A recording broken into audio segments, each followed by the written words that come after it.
Hello everyone, welcome back to my channel. तो friends, फरवरी के क्या काम होते हैं यही मैंने आज के वीडियो में शेयर किया है। तो चलिए देखते हैं।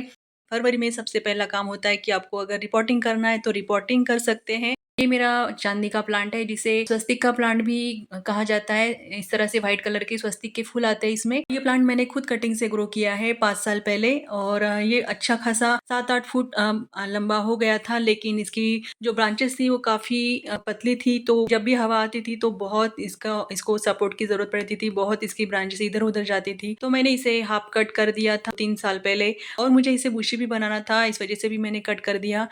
तो ये देखिए, ये जितने भी कट आपको यहाँ पे दिख रहे हैं, तो इतनी बार मैंने इसे कट किया है ताकि ये बहुत अच्छे से बुशी बन जाए, बहुत लंबा लंबा सा ना जाए। और यही साइज का मुझे चाहिए था। तो अब मुझे जैसे चाहिए था वैसे ये प्लांट बन चुका है। लेकिन ये पॉट में ये अब इसका रूट बाउंड भी हो चुका है। ये देखिए, ये 10 इंच के मिट्टी के पॉट में लगा हुआ है ये 5 साल से। और इसका रूट बाउंड भी हो चुका है। 3 साल पहले भी मैंने इसे रिपोर्ट किया था, और उसके बाद मैं अब इसे रिपोर्ट करूंगी, मिट्टी भी चेंज करूंगी और दूसरा पॉट भी देने वाली हूँ मैं इसे। तो चलिए इसे निकाल लेते हैं। तो सबसे पहला काम रिपोर्टिंग करना है आपको। और इसमें कलियां भी बन रही है, बहुत अच्छे से फ्लावर्स आ रहे थे, लेकिन इसका इतना रूट बाउंड हो चुका है कि बिल्कुल भी इसमें कलियां नहीं बन रही थी। लेकिन अब फरवरी मंथ शुरू हो गया तो इसमें फ्लावर्स बनने लगे हैं। तो चलिए इसे निकालते हैं। इसको निकालना भी एक टास्क ही होता है, तो मेरे लिए तो थोड़ा-सा डिफ़िकल्ट है। तो चलिए मैं इसे निकाल लेती हूँ, उसके बाद मैं आपको दिखाती हूँ। तो तब तक आप ये देखिए, मैंने इसके लिए क्या सॉइल मिक्स लिया है। 10 पार्ट मैंने गार्डन सॉइल लिया है, और हाफ पार्ट मैंने काऊ डंग कंपोस्ट और किचन वेस्ट कंपोस्ट, ये मिलाकर 1 पार्ट लिया है।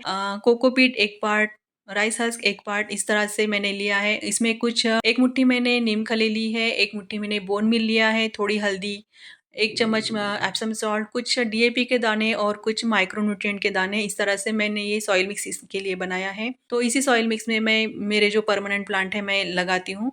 और फ्लावरिंग प्लांट भी इसी सॉइल में मैं लगाती हूँ। तो ये देखिए, ये मैंने निकाल लिया है। और ये देखिए, ये पूरी तरह से रूट बाउंड हो चुका है। कि इतना बड़ा प्लांट इस तरह से निकालना बिल्कुल भी अच्छा नहीं लगता है, लेकिन क्या करे, करना ही पड़ता है। ये सबसे टफ काम लगता है मुझे गार्डनिंग में। ये सबसे टफ काम लगता है मुझे कि इतना बड़ा प्लांट निकाल के उसे रूट कट कर दे और फिर से उसे रिपोर्ट करे। ये बिल्कुल भी अच्छा नहीं लगता है, लेकिन ठीक है, करना पड़ता है। तो इस तरह से मैं जो ये फाइबर रूट है ये सब निकाल दूंगी, और जो थिक रूट है वो मैं वैसे ही रहने दूंगी। तो और इसकी मिट्टी भी थोड़ी-सी निकालूँगी। जो मेन रूट बॉल है इसे मैं बिल्कुल भी नहीं डिस्टर्ब करूँगी। काफ़ी इसमें इसे मिट्टी मैंने निकाल ली है, और अब मैं इसे थोड़ा-सा पानी में रखूँगी ताकि इसे रिपोर्टिंग का शौक बिल्कुल भी ना लगे। तो ये मैंने थोड़ा-सा इसे पानी में डाल दिया है। तो ये सॉइल मैंने मिक्स कर ली है, और ये बहुत अच्छी काफ़ी वेल ड्रेन सॉइल बन चुकी है ये। और पॉट में मैंने कुछ नारियल के टुकड़े और कुछ नारियल के रेशे भी डाल दिए हैं। तो इस तरह से मैंने इसका ड्रेनेज होल कवर कर लिया है। थोड़ा मैंने मिट्टी से भी भर दिया है। अब इसमें हम अपना प्लांट रखेंगे। तो चलिए इसमें मिट्टी डाल देते हैं, और किसी टूल की मदद से आप थोड़ा-सा इसे मिट्टी को अंदर की ओर ढकेलें ताकि इसमें बिल्कुल भी एयर पॉकेट ना बने। तो इस तरह से मेरा ये प्लांट रिपोर्ट हो चुका है, और अब इसे पूरा भर के अच्छे से पानी देना है।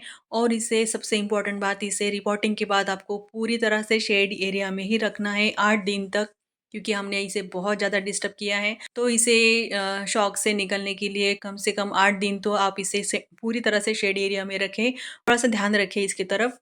और इस तरह से ये फरवरी मंथ का ये सबसे पहला काम मेरा हो चुका है रिपोर्टिंग का। दूसरा काम मैं करूँगी हार्ड प्रूनिंग का।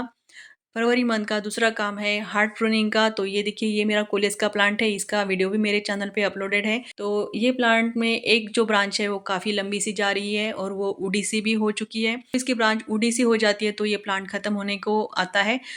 बाकी की जो 2-3 ब्रांच है वो बहुत अच्छी है, और उसका जैसे मुझे शेप चाहिए था वैसा है। तो ये ब्रांच बहुत ही खाली-खाली सी है, तो इसे मैं कट कर दूँगी। इसकी हार्ड प्रूनिंग कर दूँगी मैं, और इससे मैं कटिंग भी बनाऊँगी। तो ये दूसरा काम आपको करना है कि आपको हार्ड प्रूनिंग करना है, और अगर आप सॉफ्ट प्रूनिंग करना चाहते हैं तो सॉफ्ट प्रूनिंग भी इस वक़्त कर सकते हैं। तो ये दूसरा काम हो गया है। तो ये देखिए, ये मैंने कट कर लिया है, और तीसरा काम आप कटिंग लगा सकते हैं, इस वक़्त आपकी कोई भी कटिंग फ़ेल नहीं जाएगी। जो ये ब्रांच मैंने कट कर दी इसी से मैं कटिंग बनाऊँगी और मैं और भी प्लांट्स मेरे रेडी हो जाएँगे। तो इस तरह से ये प्लांट मेरा शेप में आ चुका है। ये 3 ब्रांचेज़ बहुत सुंदर दिख रही हैं और ये मेरे स्टैंड में बहुत सुंदर दिखता है। तो ये 3 काम मैंने अभी बता दिए और अब है चौथा काम। चौथा सबसे इम्पोर्टेंट काम है कि आपको जो भी आपके पास परमानेंट प्लांट है जो डोरमेंसी से निकल चुके हैं उन सबको आपको खाद देनी है। जितने भी प्लांट आपके घर में हैं उन सबको आप खाद दें, इंडोर प्लांट या आउटडोर प्लांट सबको खाद दें। तो ये मेरा चाफ़ा का प्लांट है। तो इसे भी मैंने कटिंग से ही ग्रो किया था और तो इसे मैं खाद देने वाली हूँ। तो इसका अभी सीज़न आने वाला है। समर सीज़न इसका ग्रोइंग पीरियड है और समर सीज़न में ये बहुत अच्छे से फ्लावरिंग करता है। बहुत ही खुशबूदार फ्लावरिंग करने वाला प्लांट है ये। तो इसे मैं क्या फर्टिलाइज़र देने वाली हूँ तो इसे मैं अ, किचन वेस्ट कंपोस्ट थोड़ा-सा मैंने गोबर की खाद लिया है। देन मैंने 1 मुट्ठी मैंने नीम खली, 1 मुट्ठी मैंने बोन मील, कुछ थोड़ा-सा एप्सम सॉल्ट और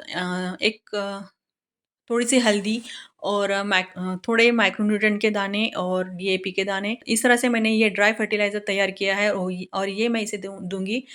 सबसे पहले हमें इस प्लांट की गुड़ाई करके इसमें से 1 इंच तक मिट्टी निकाल लेनी है। उसके बाद ये देखिए ये मेरा 8 इंच का पॉट है और इसमें मैं 2 मुट्ठी ये फर्टिलाइज़र देने वाली हूँ और कुछ डीएपी के दाने और कुछ माइक्रोन्यूट्रिएंट के दाने। इस तरह से मैंने इसे बहुत अच्छे से फर्टिलाइज़र दे दिया है और अब इसमें जो मिट्टी हमने निकाल ली थी उसी से हमें ये कवर भी कर लेना है और बहुत अच्छे से पानी भी देना है।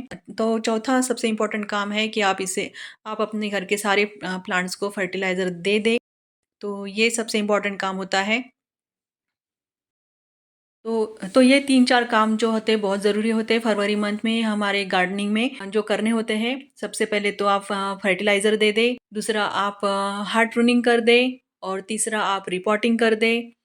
चौथा आप कटिंग लगा सकते हैं, सीडलिंग कर सकते हैं।